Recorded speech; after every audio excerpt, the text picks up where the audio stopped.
자, 이번 시간에는 2023년 6월 3일 제108회 전사회계 2급 이론 문제부터 여러분들하고 같이 한번 풀어보시도록 하겠습니다. 자, 첫 번째 문제를 한번 보죠. 다음 중 일정 기간, 이렇게 돼 있네요. 일정 기간 회계 정보를 제공하는 재무제표가 아닌 거 찾으라 그러는데, 일단 재무제표가 뭐가 있는지를 아셔야겠죠. 재무제표. 재무제표란 한자어로 이 제자가 재산을 나타내는 제자예요. 그래서 재산, 무는 업무, 일이라는 뜻이거든요. 재무 그러면 재산과 관련된 일이라는 뜻이고요. 그 다음에 재는 여러 가지란 뜻이에요. 표는 여러 가지 표. 그래서 재무제표라고 부르는데, 이 재무제표는 여러분 다 알고 있다시피 첫 번째 재무상태표가 있고, 두 번째 요거 반드시 암기하고 계셔야 됩니다. 손익계산서, 물론 다 알고는 계시겠지만, 세 번째 현금 흐름표, 네 번째 자본 변동표, 마지막 주석. 이렇게 다섯 가지를 우리가 기업회계 기준에서 재무제표라고 부르는 거예요. 이 중에서 재무상태표는 여러분이 회계원리 또 회계 처음 배우실 때 얘는 일정 시점에 회사의 재상 상태를 나타내는 표라고 배우셨을 것이고, 여기 손익계산서는 일정 기간 동안의 기간 개념이죠. 기간 동안에 회사의 수익과 비용을 나타내는 계산한 표, 이렇게 배우셨을 거예요. 그리고 현금 흐름표라든지 자본 변동표라든지 이런 재무지표들은 다 1년 동안에 또는 일정 기간 동안에 그 결과를 나타내는 표들인데 반해서 재무상태표만 일정 시점, 그 시점에 그 재산 상태를 나타내는 표이기 때문에 여기서 해당되는 답은 요 1번이 3번 재무상태표가 된다는 얘기를 합니다. 자, 그렇게 복습해서 기억을 해주시기 바라고요. 자, 두 번째 문제를 보시게 되면 다음 중 계정의 잔액 표시가 잘못된 거 골라보세요 그랬어요. 계정의 잔액이라는 것은 수업 시간에 여러분들한테 그 재무상태표에, 특히 재무상태표의 자산, 부채, 자본 계정들 중요하다고 해서 꼭 암기하셔야 됩니다. 여러분한테는 구구단과 같은 거예요. 그래서 구구단처럼 계정들을 암기하라고 말씀을 드렸단 말이죠. 그래서 여러분들한테 또 잠깐 정리를 복습 겸 해드린다면, 우리 재무상태표가 이렇게 표시가 되어 있어요.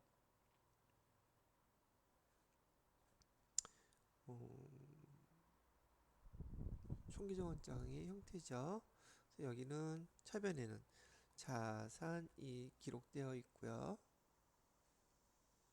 그다음에 대변에는 부채와 자본 계정이 이렇게 기록되게 돼 있다는 거 배우셨죠? 자, 얘는 재무상태표의 모습이에요. 재무상태표. 자, 그래서 자산은 차변에 기록해야 되는 것이고, 자산이 감소하게 되면 대변에 기록한다. 부채는 대변에 기록하고, 부채가 증가했을 땐 대변이고 감소했을 때는 차변이다. 자본 계정도 대변이 자기 자리라 그랬죠. 증가하는 경우 대변에 기록하고, 자본이 감소하는 경우는 차변에 기록해요. 뭐 이렇게 많이 배우셨단 말이죠.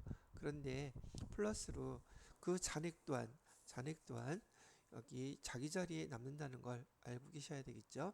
자산의 잔액도 자기 자리, 부채의 자기 자리는 대변에, 자본의 자기 자리는 잔액은 차변에, 이렇게 음, 남는다는 뜻인데요. 이걸 말로 표현해 보면 이런 뜻으로 하나 정리해 드려 볼게요.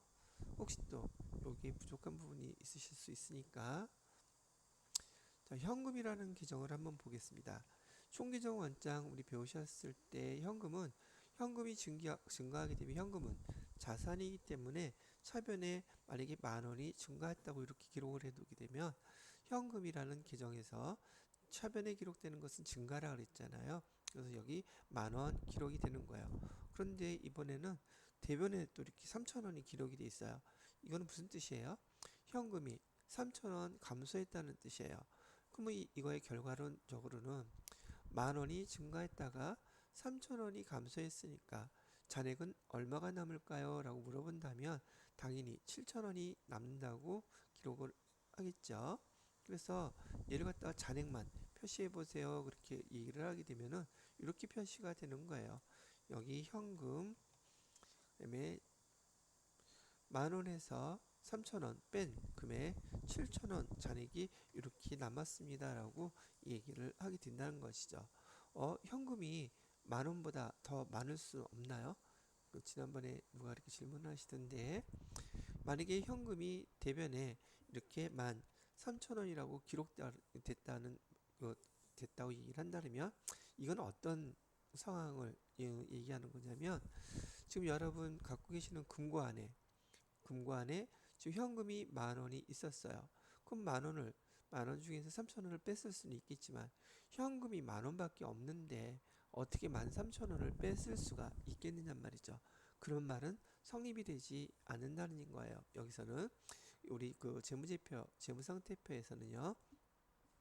자, 그래서 지금 자산 계정의 잔액은 차변에, 부채 계정이나 자본 계정의 잔액은 대변에 이렇게 남는다고 기억을 해 두셔야 되고, 얘도 너무너무 회계 우리 수업을 하면서 강조해 드렸던 것처럼 여러분이 그 재무상태표가 되었던 손익계산서가 되었던 그 계정 과목을 정확히 모르고 외워놓지 않으면은 이 회계는 공부할 수가 없단 말이죠. 그래서 이걸 외워놓지 않은 자산 계정 과목들, 부채자본, 수익 비용 계정을 외워놓지 않는 상태에서 수업을 받게 되시면 그 수업이 너무너무 어렵겠죠. 그래서 회계 2급이나 회계 원리 과정에서 계정을 외우지 않은 상태에서 수업을 공부를 하시게 되면 그 공부는 오래 갈 수가 없어요. 기본적으로 말기 서로 의사소통이 되지 않기 때문에 그렇답니다.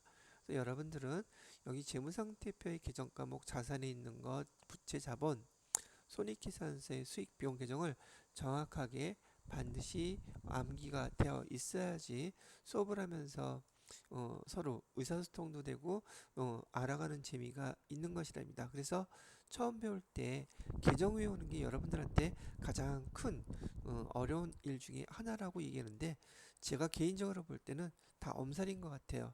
여러분이 대부분 지금 고등학교까지 졸업하고 수능 공부를 해보신 분들이 대부분이라면 그거 암기하는 계정들 암기하는데 30분 40분이면 다 암기할 수 있어요. 근데 그걸 음, 집중적으로 여러분이 하지 못했기 때문에 그런 결과가 벌어지는 것이고, 그 암기가 되지 않은 계정들을 그 상태에서 수업을 하시게 되면 여러분들은 한 달 이내에 이 회계 공부하는 걸 포기하게 되는 게 보편적이더라고요. 꼭 암기하시고 난 다음에 공부를 하시기 바랍니다. 그 계정 암기가 힘들고 어렵다 그러시면은 회계 공부는 안 하시는 게 좋습니다. 가장 기본적인 내용들이기 때문에 그렇다는 얘기죠. 자, 그래서 바드러움 같은 경우 보시게 되면 바드러움은 자산 계정이에요. 그거 잔액이 당연히 차변에 남는다고 얘기해 드렸죠. 미지급금은요, 부채 계정이에요. 부채 계정은 대변이 자기 자리니까 잔액도 대변 자기 자리에 남는 것이고, 자본금은 여기 자본 계정은 잔액이 대변에 남는 것도 많죠. 맞죠? 자, 그리고 또 하나 여기서 빼먹은 게 다음 수익과 비용 계정인데요. 이것도 아마 기초과정 설명하면서 다 해드렸던 내용들이니까 이번에는 손익계산서 계정이거든요. 음, 아이고, 손익계산서 계정에서 비용은 차변에 기록해야 되는 것이고요. 그 다음에 수익은 대변에 기록하는 것이고요. 이렇게 기억을, 여기 재무상태표나 손익계산서 요게 다 자기 자리예요. 자기 자리를 기억 못하면 문제가 많이 어려워지겠죠. 그래서 잔액도 손익계산서의 비용은 차변에, 그다음에 손익계산 수익은 대변에 이렇게 기록이 된단 말이죠. 잔액이 남아 있다는 것이. 그래서 보시게 되면 임대료는 수익 계정이죠. 그래서 대변에 나와야 되는데 차변에 기록이 되어 있기 때문에 얘가 틀린 거라고 말씀을 드리는 거예요.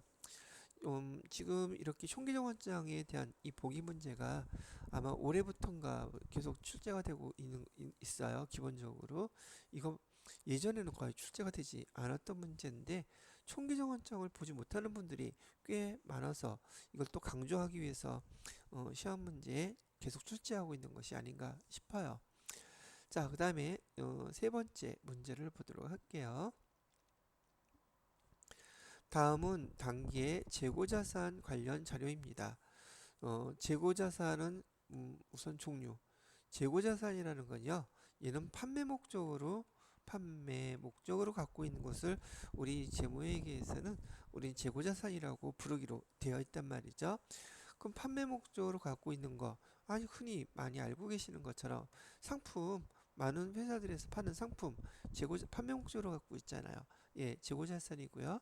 그다음에 그다음에 제품이 만들어지는 과정에 있는 제공품, 그다음에 제품을 만들기 위해서 보유하고 있는 어, 제, 재고자산, 원재료, 저장품. 지난번에 수업할 때 이 정도 기본적으로 5가지 정도만 기억을 해놓으세요. 그렇게 말씀을 해드렸었어요. 지금 회계 2급에서는 우리 회사는 개인 회사이고 도소매업을 하는 그런 기업, 상기업이라고 가정을 하기 때문에 상품만 다루지만 여러분이 회계 1급 과정에 넘어가시게 되면 제조업이라는 우리 회사가 기본적으로 제조업이라고 하는 전제 조건으로 시험 문제가 출제되기 때문에 그때는 재고자산 그러면 대부분 제품, 제공품, 원재료 이런 것들로 시험 문제를 주로 많이 내게 된단 말이죠.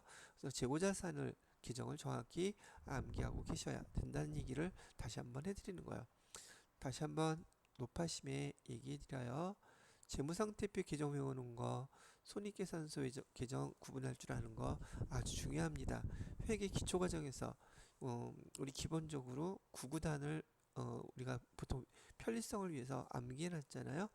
구구단을 사용하는 것처럼 얘네들이 구구단이라고 보시면 될 것이고 외우기 귀찮더라도 공부하고 싶다면 자격증 따고 싶으시다면 반드시 외워놓고 회계 2급을 시작하시기 바랍니다. 이 개정 암기되지 않은 상태에서 회계 1급 넘어가셔도 수업을 계속 진행하기가 많이 어려워져요. 그렇게 한번 말씀을 드리고요. 자, 여기서 상품의 매출원가를 갖다가 물어봤는데 상품의 매출원가 구하는 방식은 어떻게 기록한다고 얘기를 했었냐면 이렇게 하기로 했었죠. 교재에는 등식으로 설명이 되어 있지만 여러분들한테 설명할 때는 제가 이렇게 총계정원장의 모양으로 기억을 하시라고 얘기해 드렸어요. 얘가 기억이 더 오래가기 때문에 그렇다는 것이죠. 자, 총계정원장의 이는 상품 계정이랍니다. 상품의 전기 2월액 여기 기초재고라고 우리가 부르기로 했죠. 기초재고. 그다음에 여기 단기 매입한 것은 여기. 그 다음에 기말재고는 여기 기말재고.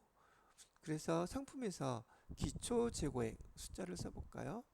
여기다는 매출원가라고 미리 한번 써보고요. 매출원가가 계산이 되는 건데 상품은 재고자산이잖아요. 자산이니까 작년도에 팔고 남았던 기초재고가 100 있었다고 가정을 하고 단기에 또 판매하기 위해서 900만큼을 사갖고 왔다고 하면 기초재고 우리가 팔 수 있는 기초재고에다가 단기에 매입한 거 900 두 개를 더하고 1년이 지난 다음에 기말 재고가 200이 남아 있었다면 총 우리가 팔 수 있는 상품의 재고는 1000개가 있었는데 금액으로 해주셨죠. 1000원이 있었는데 1000원어치가 지금 기말 가서 창고에서 보니까 200원어치밖에 없더래요. 그럼 나머지 800원어치는 다 어디 간 거예요? 예, 다 판매한 거죠. 그래서 상품 계정에서 상품이 만큼 감소, 800원어치 감소했다는 뜻은 상품이 판매가 됐다는, 팔렸다는 뜻이에요.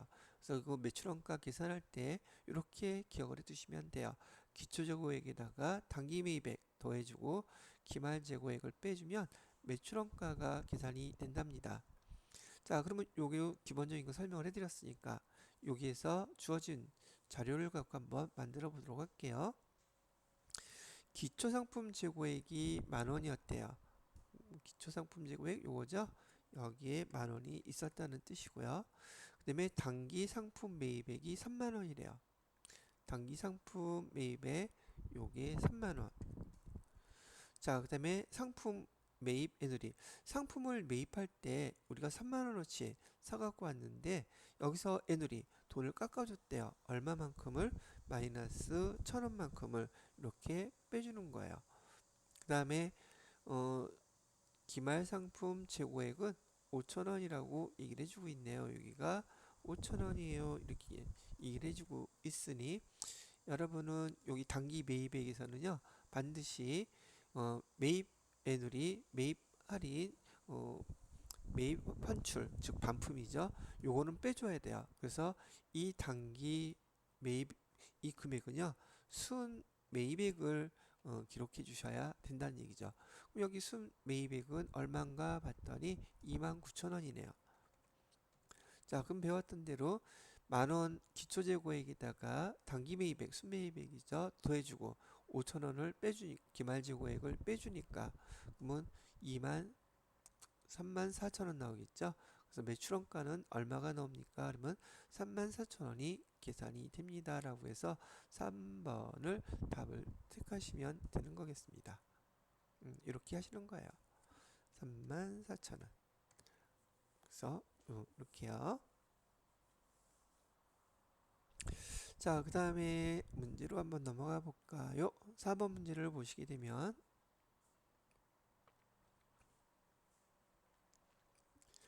12월 말 결산법인의 단기 취득 기계장치, 기계장치를 취득했네요. 이를 바탕으로 단기 손익계산서에 반영될 감가상각비 얼마인가요? 감가상각비 계산하는 문제네요. 자, 이건 연도수 2023년이라고 가정을 해볼게요. 2023년 7월 1일에 기계장치 100만원짜리를 사갖고 왔다고 하네요. 자, 그런데 2023년 12월 31일 현재 이 기계장치의 감가상각비는 얼마일까요? 라고 물어본 거예요. 근데 여기 지금 이 기계장치의 내용 연수는 지금 5년이라고 가르쳐 줬고요. 그 다음에 잔존가치는 없는 것으로 하고요. 그 다음에 월할상각, 정액법으로 상각하라고 얘기를 하고 있네요. 그 다음에 월할상각까지 하라고 가르쳐 주고 있습니다. 요구를 하고 있는 거죠.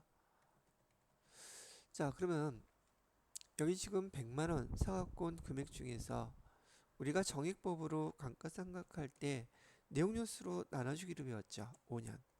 그러면은 매년 감가상각할 금액은 20만원씩 될 거예요. 그런데 지금 이 감가상각비 계산하는 그 금액이 계산된 금액은 1년치를 나타내는 거예요. 그래서 지금 얘는 취득한 날짜가 7월 1일이니까 지금 1월 1일부터 12월 31일까지 사용한 것이 아니라 우리가 7월부터 12월까지 하면 6개월이죠. 총 12개월 중에서 6개월만 사용한 거기 때문에 12분의 6 이렇게 해가지고 금액은 10만원이 되는 거예요. 그리고 요 회계 처리에 따라 여기 금액 계산한 거에 따라서 회계 처리를 하라고 하면은 차변에 감가상각비 10만원 이렇게 해주시고요. 대변에 감가상각 누계액해서 누계액해서 10만원 이렇게 해주시면 회계 처리까지 마무리가 되는 거죠. 4번은 그래서 1번이 답이랍니다. 자, 그 다음에 5번 문제를 볼게요. 5번 문제는 뭐라고 나와 있냐면 단기 말 재무제표에 계상될 보험료가 얼마인지를 물어보고 있어요. 회계연도는 1월 1일부터 12월 31일까지 12월 법인이네요. 자, 그런데 11월 1일 날 화재보험에 가입하고 보험료 60만원을 현금으로 지급했다고 얘기합니다. 보험기간은 가입 시점부터 1년이며 얘도 또 월할 계산하는 거 한번 해보라고 하네요. 자, 이거는 어떤 개념인가 하면은 여기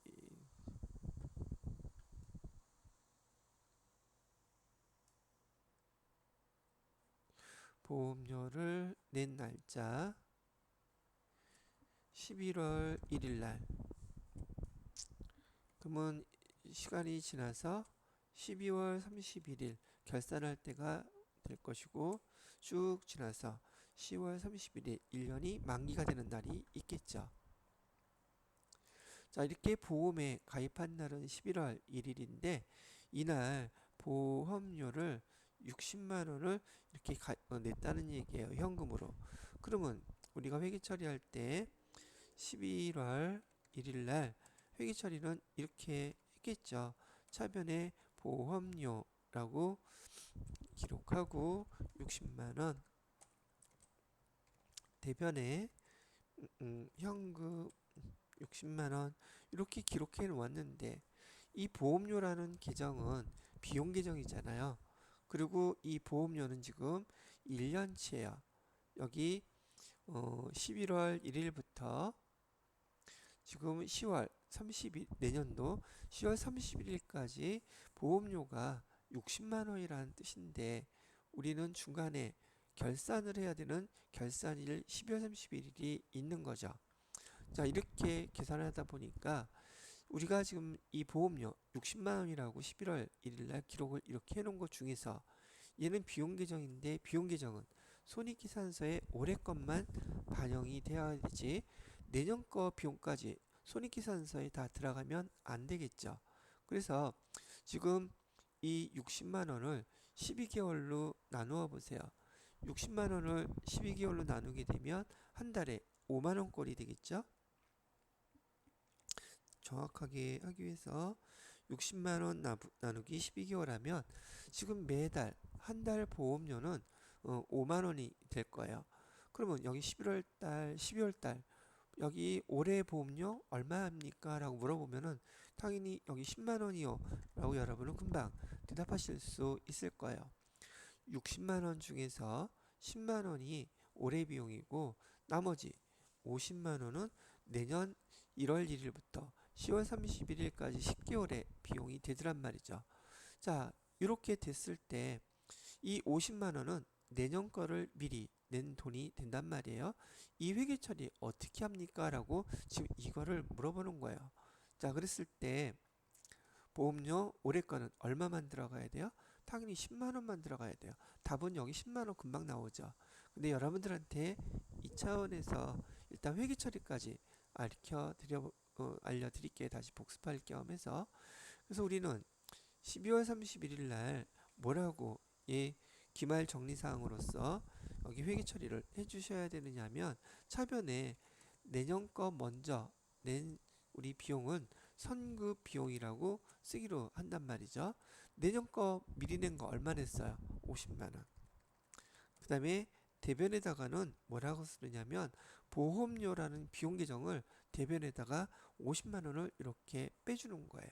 그 이유는 뭐냐 하면 여러분들이 60만 원이 1년치인데 올해 것만 따지면 10만 원이라는 건 요거 금액 금방 계산해서 이해가 되는데, 처음에 보험에 가입할 때 보험료라는 비용 계정으로 60만 원을 해놨기 때문에 비용 계정은 항상 차변에 기록되거든요. 근데 결산할 때에는 얘를 갖다가 발생한 비용은 차변에 기록하고 발생한 수익은 대변에 기록하는 게 우리 원칙이라고 배웠는데, 이 비용 중에서 올해 것이 아닌 걸 비용을 소멸시키려고 한다면은 비용을 소멸시킬 때는 대변에 기록하면 비용이 소멸이 돼요. 그래서 소멸시키는 방법인 거예요. 그래서 차변에 보험료 60만 원 중에서 내년 거에 해당되는 보험료 여기 50만 원을 소멸시키게 되면 나머지 잔액 얼마 남았어요? 차변에 10만 원만 남게 되겠죠. 여기 차변이 더 크니까 그 10만 원이 올해 손익계산서에 반영이 되는 거예요. 내년 거는 그만큼 빼준 거고요. 그리고 내년 거 미리 낸 금액을 우리 뭐라고 기록한다? 선급, 돈을 미리 준 거니까 비용인 보험료를 먼저 줬다. 그래서 성급 비용 이렇게 기록하는 것이랍니다. 얘는 결산 관련된 사항들은 회사에서 여러분이 실무에서도 없어서는 반드시 해야 되는 거기 때문에 시험 문제에서도 빠지지 않고 시험 문제로 출제하는 거예요. 기말 정리사항으로서요. 자, 5번에 그래서 답은 여기 2번이 되는 것입니다. 자, 그 다음에 6번 문제를 보시게 되면 재무상태표에 표시되는 매입 채무 계정에서 해당되는 것으로만 짝지어진 것은 여러분이 회계 2급, 회계 1급 과정은요. 기초과정으로서 여러분이 꼭 배워야 될 계정들을 항상 계정이 기본적으로 물어보게 된단 말이죠. 그래서 암기해야 된다고 말씀을 드린 거예요.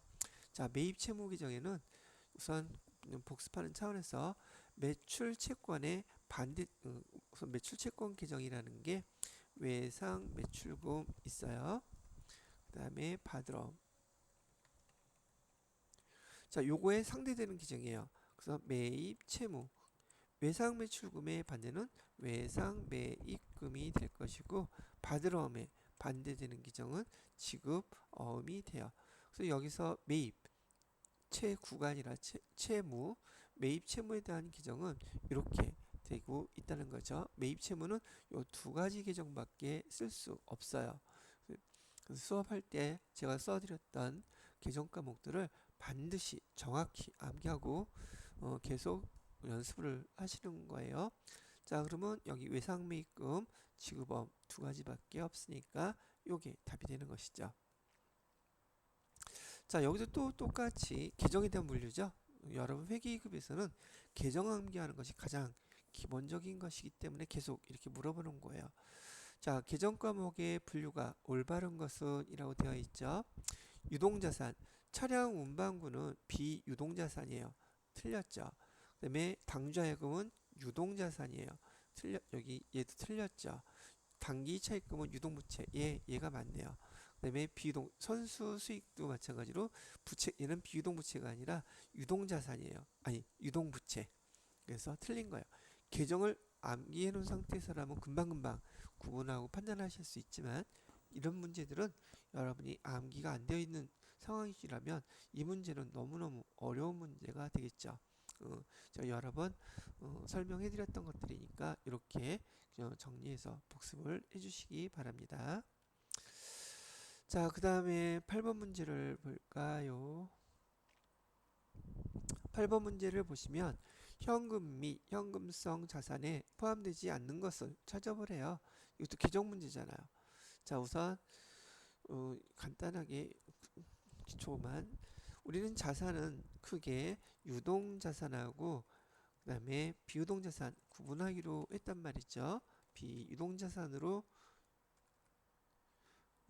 구분하는데 그 중에서 이 유동자산에 유동자산은 또 뭘로 구분하기로 우리가 약속했냐면 이는 당좌자산과 그 다음에 재고자산으로 나누어요 라고 얘기를 했고요. 바로 요 당좌자산이라는 말 뜻은 판매 과정 없이 현금화할 수 있는 자산들을 우린 당좌자산이라고 불러요. 이 당좌자산 안에는 크게 네 가지가 있는데 현금이 현금성 자산을 얘기하고요. 두 번째로는 단기 투자 자산이 맞나? 단기 투자 자산이 있고 세 번째로는 매출 채권, 네 번째로는 기타 채권 이렇게 통합 계정으로 네 가지가 있습니다. 제가 수업 때 계속 설명해 드렸던 거죠. 근데 여기서 문제는 이 유동자산이면서 당좌자산의 첫 번째 해당되는 요 현금 및 현금성 자산에 무엇이 있는지를 물어본 문제예요. 이 현금 및 현금성 자산에는 구분 규정으로 세 가지가 있는데 대표적인 것으로 현금, 두 번째로는 당좌예금, 세 번째로는 보통예금 이렇게 세 가지예요. 자, 그러면 여기에 해당되는 거 한번 구분을 해보자고요. 구분을 해보려고 봤더니 자, 우편한 증서, 배당 지급 통지서, 당좌 차월, 자기합수표 해당되는 게 웬통 하나도 없네요. 자, 여기 현금에서 보게 되면 우리 여기서 그래서 이게 계정을 정확히 처음에 암기하셔야 된다고 이렇게 강조하는 거예요. 문제들이 이렇게 질문을 하니까. 외워놓으면 별반 어려울 게 없을 테니까. 자, 현금은 크게 또 두 가지로 구분한다 그랬어요. 통화. 그 다음에 통화 대신 사용할 수 있는 통화 대용 증권. 이렇게 두 가지로 구분하는데 이 통화라는 것은 우리 일반인들이 얘기하는 이 통화는요. 일반인들이 얘기하는 여기 지폐, 그다음에 주화, 즉 한국은행이 발행한 지폐나 주화를 우리는 통화라고 불러요. 그런데 우리 일상생활에서 보시면 이 통화, 지폐나 여기 주화 대신에 대용이라는 게 대신 사용한다는 뜻이거든요. 증권은 재산적인 값어치가 적혀져 있는 또는 기록되어 있는 종이 또는 증서를 우린 통화 대용 증권이라고 부른다고 얘기했어요. 통화 대용 증권에서 즉 이 통화 대용 증권에 해당되는 것들은 통화 즉 현금하고 똑같이 취급을 한다고 얘기해 드렸죠. 그래서 이런 것을 받았거나 주었을 때 우리 회계 담당자들은 얘를 현금이라고 기록을 해야 된다고 말씀해 드렸었어요. 그래서 통화대용증권에 보시게 되면 대표적인 게 자기합수표예요. 자기합수표는 받으면 또는 주면 그냥 현금이라고 기록하는 거예요. 그 다음에 여기 우편환 증서. 우편환 증서는 우체국에서 돈을 맡기고 우체국에다가 돈을 맡기고서 그 돈을 맡겼다는 증서를 받은 거예요. 그걸 대신 사용하게 되면 당연히 걔도 현금이 된다는 얘기죠. 옛날에 요즘은 잘 사용하지 않는데 우편환 증서는 주로 은행권, 금융권들이 많이 없었을 때 많이 사용했던 증서 중에 하나랍니다. 그래서 이 우편환 증서도 자기합수표처럼 가져가면 바로 돈 현금 줍니다. 통화대용 증권은 바로 현금으로 사용할 수 있다는 뜻이기도 하고요. 현금을 받을 수 있다는 뜻이죠. 그 다음에 배당금 지급 통지서, 배당금 지급 통지서 이것도 지금 주식을 갖고 있는데 그 주주한테 현금 배당이 되었으니 배당금을 지급하겠습니다라고 알려준 표예요. 그럼 그거 들고 가면 당연히 돈 주겠죠. 그래서 이 배당금 지급 통지서도 통화대용증권이라고 통화증권이어서 우리 회계 담당자들은 여기 배당금 지급 통지서를 받게 되면 현금이라고 기록을 하시면 된다는 얘기예요. 통화 대용 증권들이라는 얘기죠. 자, 그 다음에 배당금은 주식을 갖고 있을 텐데 이자 채권을 갖고 있으면 이자 지급 통지서가 오겠죠.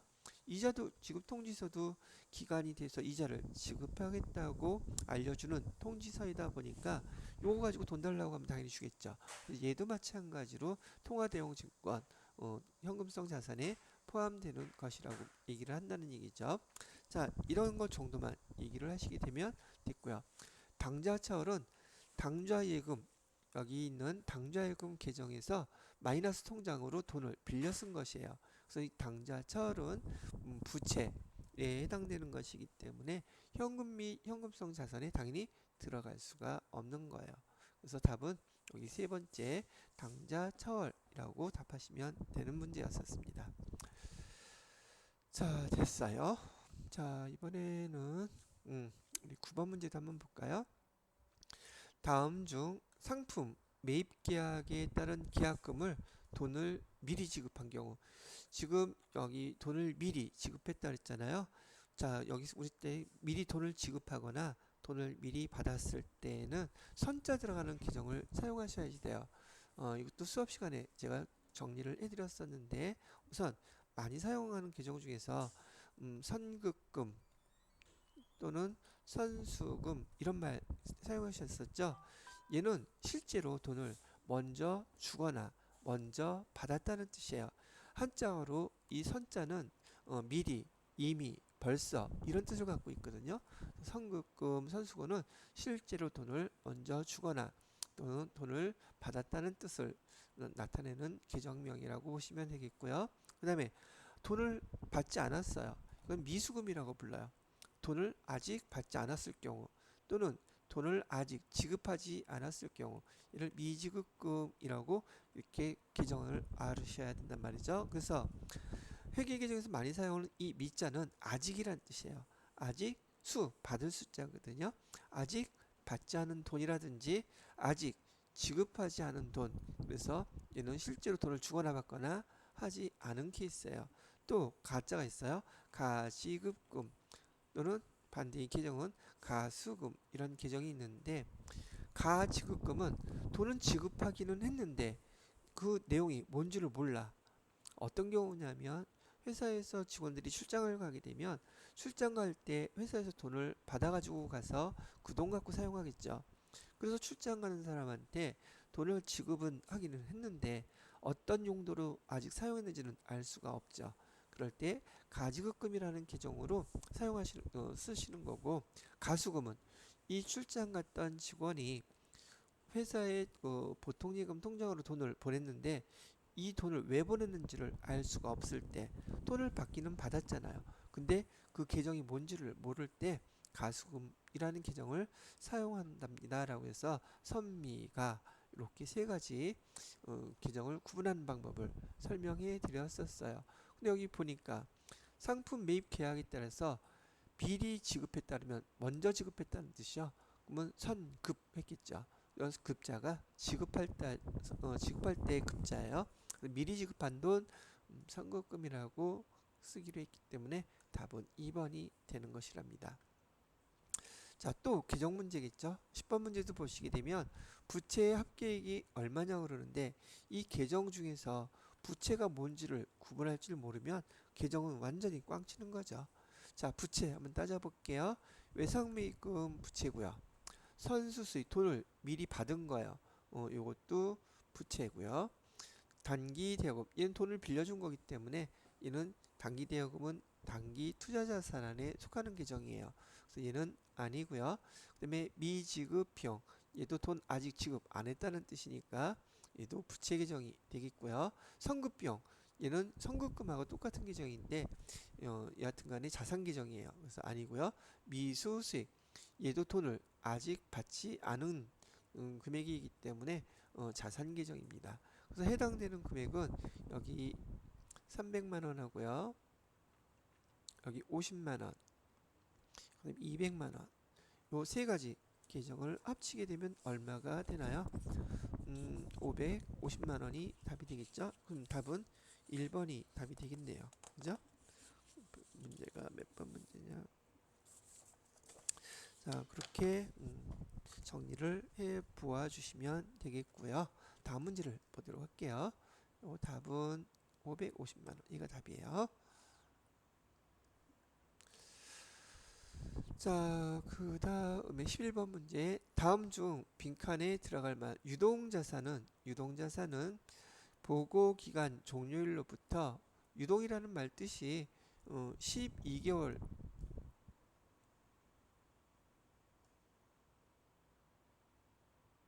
몇 년이요? 12개월 1년이죠. 1년 이내에 현금화 또는 실현될 것으로 예상되는 자산 말 뜻이 이거예요. 1년 이내 또는 12개월 이내에 현금화되는 자산 또는 실현될 것으로 예상되는 자산을 우리는 유동자산이라고 합니다. 1번이 답이네요. 이거 쉽게들 다 맞추셨을 것 같아요. 자, 그 다음에 12번 문제를 보시게 되면 다음 자료에서 단기 외상매출금 기말 잔액이 얼마인가요? 이거 물어보고 있어요. 이거는 또 총계정원장 관련된 문제죠. 많이 회계 원리 때부터 설명해 드렸던 것이니까 한번 해보도록 할게요.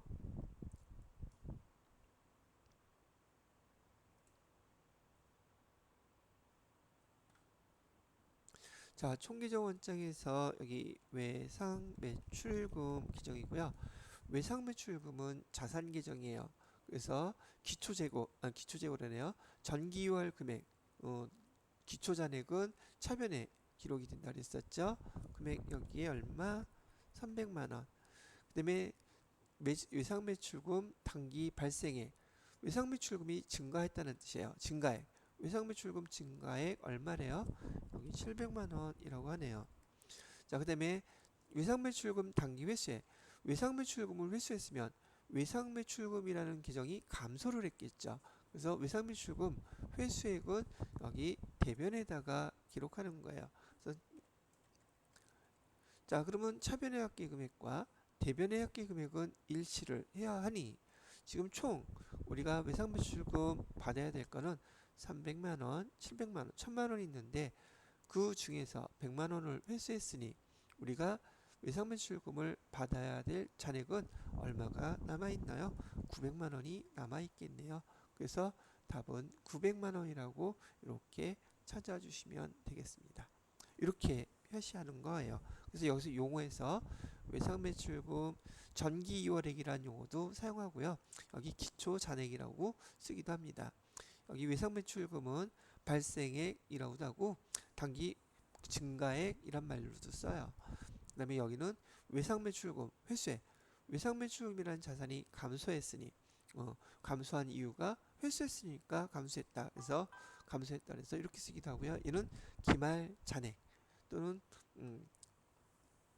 남아있는 금액이라고도 하면 되겠죠. 자, 요 용어도 한번 잠깐 설명을 해드렸고요. 그다음에 13번 문제를 보시게 되면 재고자산에 대한 문제를 물어보네요. 재고자산에 대한 설명으로 적절하지 않은 것은 재고자산은 정상적인 영업과정에서 제가 판매 목적이라고 말씀을 해드렸죠.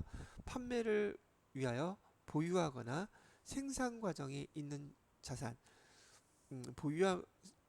판매를 위해서 보유하고 있는 것은 상품이고요. 또는 제품이고요. 생산 과정에 있는 것은 제공품을 지금 설명하고 있는 거예요. 그 다음에 생산 또는 서비스 제공 과정에 투입될 원재료, 생산 또는 서비스 제공 과정에 투입된다 그러면 요거는 원재료를 설명하는 거고요. 소모품 형태로 존재하는 자산을 말한다. 이 소모품도 들어보셨겠지만 제가 기본적으로 설명하는 것에 빠져 있었는데 우리가 알고 있는 이 소모품 있잖아요. 뭐 사무용품이라든지 뭐 그런 것들이요. 전산용품이라든지 이런 소모품도 재고자산에 속하는 계정이라고 기억을 해주시면 되겠습니다. 1번은 설명을 잘하고 있고요. 2번은 재고자산의 그 취득 원가는 취득과 직접적으로 관련이 있는 정상적으로 발생되는 기타 원가를 포함한다. 이건 무슨 설명이냐면은 우리가 재고자산을 취득할 때 발생하는 부대비용이란 말뜻이에요. 부대비용. 부가적으로 발생하는 비용은 재고자산에 포함시키라는 얘기란 얘기죠. 자, 우리가 아마 설명은 이렇게 해드렸죠. 상품을 살 때 상품 가격은 10만 원이었었어요. 근데 이 상품을 사갖고 우리 창고에다가 갖다 놨는데 운반비를 또 드렸단 말이죠. 운반비가 5만 원 들어갔다 그러면 우리가 상품으로 기록돼야 될 금액은 15만 원이 상품이 돼야 되는 거죠. 부대비용인 이 운반비는 운반비라는 기종으로 사용하는 것이 아니라 매입할 때 발생한 부대비용은 상품 계정으로 똑같은 계정으로 이렇게 써주셔야지 상품이 15만 원으로 이 금액이 포함되겠죠. 그렇게 표시를 해주란 말이고 여러분 실기 시험 문제에서도 많이 물어봐요. 회계 초급 과정에서는. 그래서 매입할 때 부대비용이 발생하면 상품에 포함시킨다는 말 뜻은 운반비라는 계정을 쓰는 게 아니라 이 운반비도 계정으로서 뭘로 쓰라고요? 상품 계정으로 기록을 해 주셔야 된다는 얘기예요. 그래야지 상품 5만원, 상품 10만원에서 내가 사갖고 온 상품의 가격이 총 비용이 원가가 15만원 들어갔다. 그렇게 판단할 수 있기 때문이죠. 2번도 맞는 말이고요. 그 다음에 3번 문제는 선입선출법은 먼저 구입한 상품이 먼저 판매된다는 가정하에 매출원가 기말지고액을 구하는 방법이다. 예, 설명 잘하고 있네요. 자, 4번 개별법은 상호 교환될 수 있는 자산의 항목인 경우에만 사용이 가능하다라고 되어 있네요. 자, 개별법은 통상적으로 상호 교환될 수 없는 재고자산의 항목을 원가 계산할 때 사용하고 있어요. 그 있는, 없는 요거 하나만 지금 있는, 없는이에요. 상호 교환될 수가 없는 그 재고자산 항목인 경우에 개별법을 사용할 수 있다는 거예요. 그래서 여기 해당되는 답은 4번이 틀렸어요. 자, 그 다음에 14번 문제 보도록 할게요. 14번 문제는 수익의 이연에 해당되는 기존 과목이 뭡니까? 라고 부르는데, 수익의 이연이라 그러면 수익, 내가 뭔가 돈을 받은 거예요. 돈을 받을 거, 받을 게 있는데, 저기 얘를 갖다가 수익 계정을 받을 수 있다는 거예요. 수익 계정. 그래서 수익 그러면은 선수 수익이라는 계정으로 여기 있네요. 요거 하나밖에 없어요. 그럼 여러분들이 이제 요 문제 하나를 가지고 회계 2급 1급부터 세무 2급 1급 할 것 없이 숱하게 많이 나올 문제에 대한 용어인데, 계정에 대한 설명부터 먼저 하나 여기 정리하고 넘어가도록 할게요. 아주 많이 중요한 내용이니까 잘 구분을 해서 알아두시면 좋을 것 같으네요. 보시죠. 자, 우리가 기타 채권이라는 용어를 배웠어요. 여기 기타 채권은 우리 유동자산 중에서 그 당좌자산에 해당되는 네 번째 거였었어요. 자, 기타 채권에는 뭐가 있느냐면 우선 선급금, 기합금들 말하는 거죠. 선급금이 있고, 이 선급금에서 파생된 용어가 선급 비용이에요. 선급금은 미리 먼저 돈을 지급한 걸 얘기한다 그랬었죠. 그 다음에 미수금도 있어요. 미수금은 파생된 여기 계정이 미수 수익 계정이랍니다. 이렇게 하나 먼저 알아두시고요. 써놓고서 설명을 하죠. 선수 수익, 선수금, 얘는 기타 채무 이렇게 쓰시고요. 그 다음에 미지급 비용, 잘못 썼다.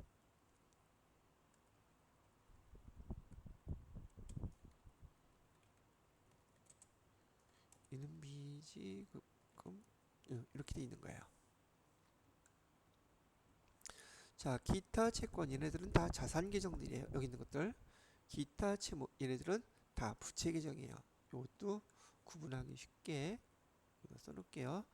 얘네들은 몽졸이 자산 계정이고요. 얘들은 몽졸이 다 부채 계정이에요. 그래서 처음 배우시는 분들한테 시험 문제를 잘 내서 여러분들을 혼동스럽게 만드는 거죠. 자, 왜 그런가 보시죠. 여러분이 계정을 기본적으로 암기를 하셨다면 선급금이라든지 미수금이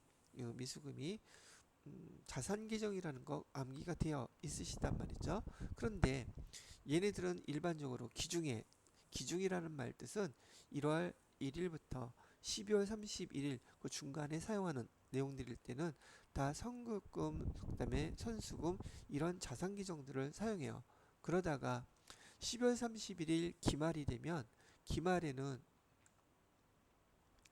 우리 회계 담당자들이 실제로 벌어지지 않은 한 해를 결산해 주기 위한 과정으로서 선급금이란 계정 대신에 선급비용, 선수수익, 미수수익, 미지급비용 이런 계정들을 사용해요. 얘는 언제 사용한다? 결산일에 12월 31일이죠. 12월 31일 날 주로 사용하는 계정들이에요. 100% 다는 아니지만 대부분 그런 용도로 사용한단 말이죠. 그 계정이 바로 얘네들 네 가지예요. 그래서 여기에 해당되는 선급비용, 선수수익은 개념 자체가 선불 개념이에요. 선불 개념으로 따질 때 실제로 돈을 주거나 받았을 때 쓰는 계정들이란 말이죠. 거기에 반해서 미수수익이나 미지급 비용이라는 계정은 후불 개념이란 얘기죠. 후불, 아직 주지 않았거나 아직 받지 않았을 경우에 사용하는 계정들이라는 얘기죠. 자, 선급금 비용을 갖다가 비용인데 미리 돈을 지급했다는 뜻이고요. 수익인데 내 입장에서 먼저 수익인데 돈을 미리 받은 거예요. 그런 경우 미수 수익은 이자 수익 같은 경우 보편적으로 은행에다가 예금을 해놓게 되면 돈을 나중에 받게 되잖아요. 후불이에요. 근데 나한테는 수익이에요. 근데 아직 못 받았으니까 12월 31일 시점에서 내년도에 받을 이자를 미리 기록할 때 선수 수익 쓴다. 이런 뜻을 갖고 있어요. 그다음에 미지급 비용. 지금 월세 같은 거 후불로 지급할 때 이번 달 월세를 지급해야 되는데 계약상에 내년 다음 달 5일 날 지급한다 그러면 12월 31일 시점에서는 아직 지급은 안 했죠. 임차료. 그런 거 이지급 비용 이렇게 쓰는 거예요. 지금은 주로 용어를 설명해 드리는 겁니다. 지난번에 해드렸던 거긴 하지만은 자 이렇게 미리 돈을 주고 받은 거 돈을 선불 기념으로 주고받은 걸 우리 회계에서는 얘를 손익의 이연이라고 불러요. 손익의 이연은 올해 것과 내년 것이 다 합쳐져 있는 것들을 올해 수익과 내년의 수익을 또 올해 비용과 내년의 비용을 이연 나눠주라는 말, 나누어달라는 말이 이연이라는 뜻이에요. 요 이연이란 말 뜻은 한자로 다르다는 뜻이고요. 연은 연도가 서로 달라요. 뭐에 대해서?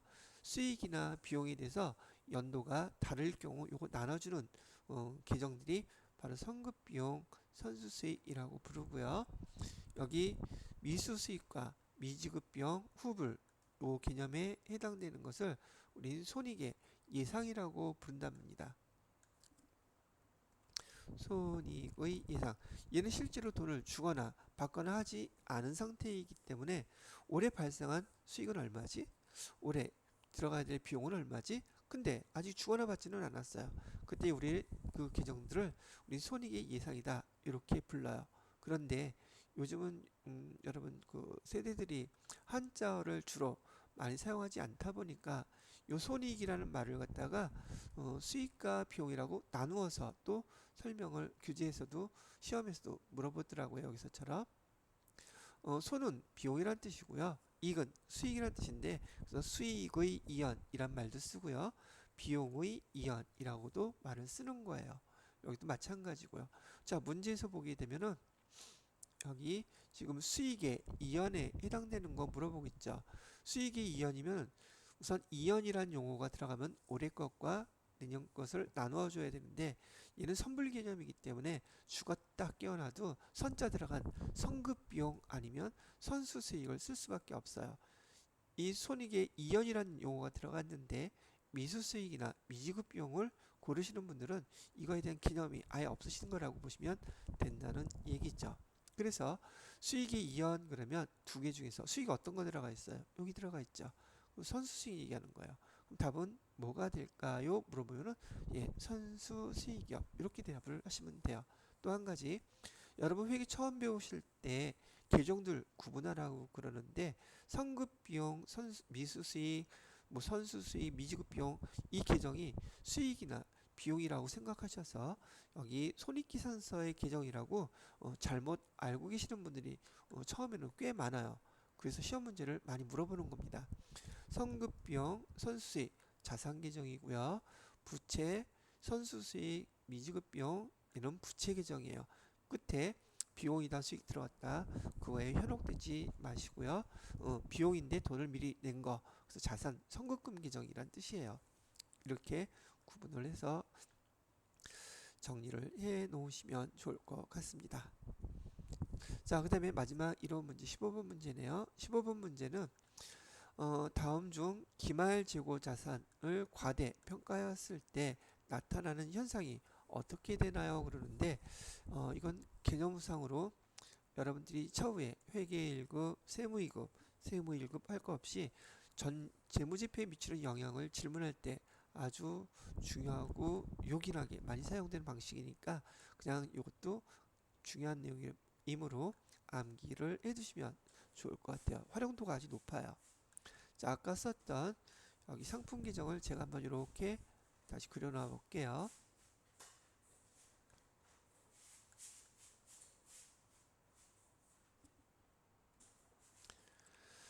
상품 계정이고요. 기초 재고가 아까 제가 100이라고 한번 예를 들어 드렸었고 단기 매입은 900이라고 예를 들었어요. 그다음에 여기 기말 재고는 200. 그러면 매출원가는 얼마로 계산되나요? 여기 800 이렇게 계산이 되겠죠. 잘 보셔야 돼요. 여기 얘가 지금 매출 원가예요. 매출 원가는 손익 계정에 비용 계정이에요. 얘는 매출 원가는. 자, 거기에 반해서 재고 자산이죠. 이거는 기말 재고라고 했으니까 여기 기말 재고는요 바로 자산 계정이에요. 재고 자산이라고 했으니까. 그래서 여기 상품 계정에서 기말 재고와 매출 원가의 관계로 재무상태표에 미치는 영향들이, 재무제표에 미치는 영향들이 어떻게 변하는지를 설명해 드릴 테니 꼭 암기하고 계세요. 자, 기말재고가 200이라고 그랬는데 예를 들어 볼게요. 여기서 기말재고 자산을 과대평가했대요. 원래는 200이 들어가야 맞는 금액인데 과대평가, 더 많이 썼다는 얘기예요. 그래서 기말재고가 200이 아니라 300이라고 더 많은 금액을 쓰게 되면 어떠한 변화가 생길까? 그러면 재고가 금액이 300이 됐으니 매출원가는 얼마로 바뀌겠어요? 800이 아니라 매출원가는 700이 되겠죠. 즉 여기서 화살표를 보시게 되면 기말재고 금액이 과대평가되면 여기 매출원가라고 하는 비용은 과소평가가 돼요. 그러면 비용이 감소하게 되면 이익은 어떻게 될까요? 이익. 비용이 감소했다? 그럼 당연히 이익은 증가하겠죠. 자, 이익이 증가하게 되면 우리 얘가 당기순이익이라고 보고요. 이익은 다 똑같으니까 당기순이익 결산하게 되면 재무상태표의 자본계정으로 옮겨가게 돼 있어요. 대체해주게 돼 있죠. 그래서 이익이 과대평가되게 되면 자본도 과대평가하게 돼요. 과대평가가 되고 그다음에 이익이 과대평가가 되게 되면 세금은 많이 낼까요? 적게 낼까요? 즉 법인세 비용이라는 거요. 법인세 비용이 됐던 소득세 비용이 됐던 세금을 더 많이 내게 된단 말이에요. 이익이 더 과대평가됐으니까. 그래서 여러분들은 요 상품 계정의 매출원가와 기말재고를 비교해봐서 얘네들의 차이 때문에, 즉 기말재고 차이 때문에 그 재무제표에 미치는 영향이 이렇게 된다는 거 암기를 꼭 하고 계시라고요. 아주 많이 시험 문제도 중요하니까. 그래서 여기 재고 자산인 자산과 이익과 자본, 법인세 비용 이 네 가지들은요 항상 같은 방향으로 움직여야 돼요. 다른 방향으로 움직이면 무조건 틀리는 거예요. 그래서 재무제표에 미치는 영향이 자산이 과대평가되면 이익도, 자본도, 법인세 비용도 과대평가된다. 반면에 여기 비용 계정은 반비례해요. 비용 계정은 과소평가가 된단 말이죠. 그렇기 때문에 이 5가지 계정 중에서 영향을 하나만 알게 되면 5가지는 쭈루룩 다 같이 아실 수 있게 된다는 얘기를 합니다. 자, 그러면 이걸 기준으로 해서 비교를 해볼게요. 매출원가는 어떻게 돼요?